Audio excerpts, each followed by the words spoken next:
Hello, beautiful people. It's Lynn Afros once again, here to inspire you with yet another video. And today, I'm inviting you to spend the day with me at the farm.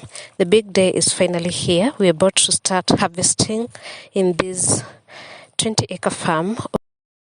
Allow me to share a deeply personal story today on my journey from being a jobless graduate to becoming an employer.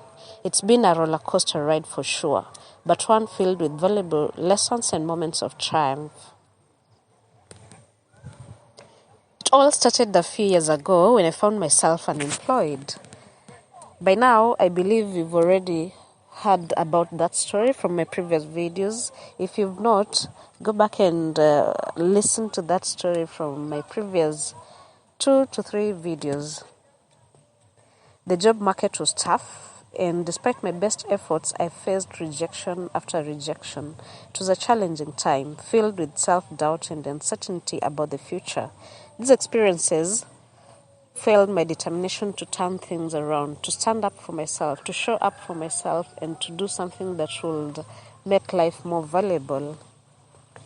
And so, I refused to let adversity define me. I researched extensively and considered different business ideas I'll take up.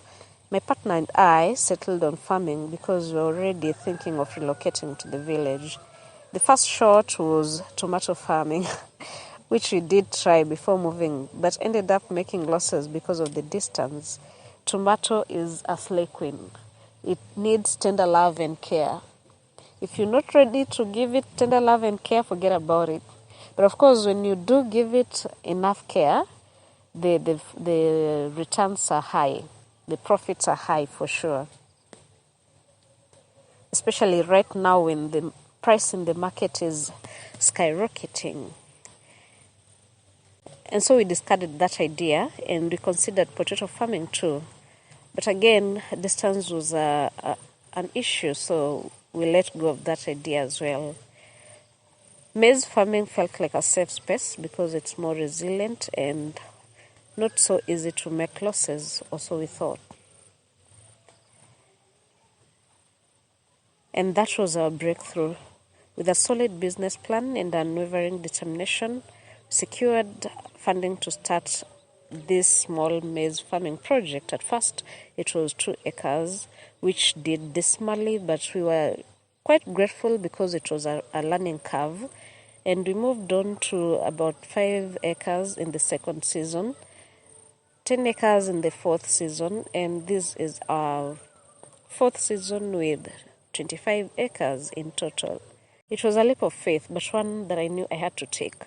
And before I knew it, I was not just an employee, but an employer responsible for creating opportunities for others. Maize farming should be among the easiest farming route to take. You see, maize is really resilient. When we first planted our maize seeds, they stayed in the ground for over a month without germinating because there was a short drought. We panicked, of course, but picked ourselves up and decided to dig over these seeds and plant anew. This was going to be costly, quite costly. Now, that's really capital intensive because it takes a lot to plow the land, purchase the seeds, and pay for labor to get this done the second time. And that is a cost that you didn't really budget for. But we were determined. And so we set ourselves up for this challenging task. Who is God though? He decided to wipe our tears just on the verge of giving up. And on the very day that we intended to till the land over, 95% of the seeds germinated. It was an overnight miracle, I swear. If you're in Kenya, you know that we have had El Nino rains for the last few months towards the end of 2023. Though resilient, maize does not love lots of water. Most crops do not love lots of water really. We had to invest in trenches to encourage maximum water drainage. We were literally camping here to get rid of the excess water and open up the drainages to ensure the maize roots were safe from rot. Boy, it's been a long journey for sure. Looking back, I realized that every setback was a stepping stone and every challenge was an opportunity to grow. My journey from being jobless to being an employer has taught me the true meaning of resilience, perseverance, and the power of believing in oneself. Right now, we are at the harvesting period now. It's almost the end of the road for the season.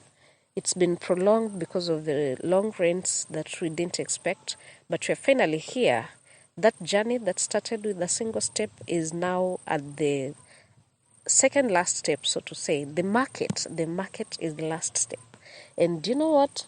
The prices are really low right now. In Kenya, maize is a necessity because we love ugali, and ugali dough or the flour comes from the maize. And when it's cheap, Kenya is happy. But farmers are really not happy. We wish the prices could remain high forever so that we can reap highly. But it is what it is, and we go with the flow. Sometimes the price goes up and you enjoy the profits, the bigger profit margin. Sometimes, like now, the price is low and you have a smaller profit margin. In the next video, I'm going to do a breakdown of what exactly it takes to plant 1 acre of maize, so that you can have, if this is something you are thinking about doing in future, you can have an idea of how much capital you need to start venturing into maize farming. It gives me pleasure to see that a few of these families are going home happy today because they have this job opportunity to get something onto their tables.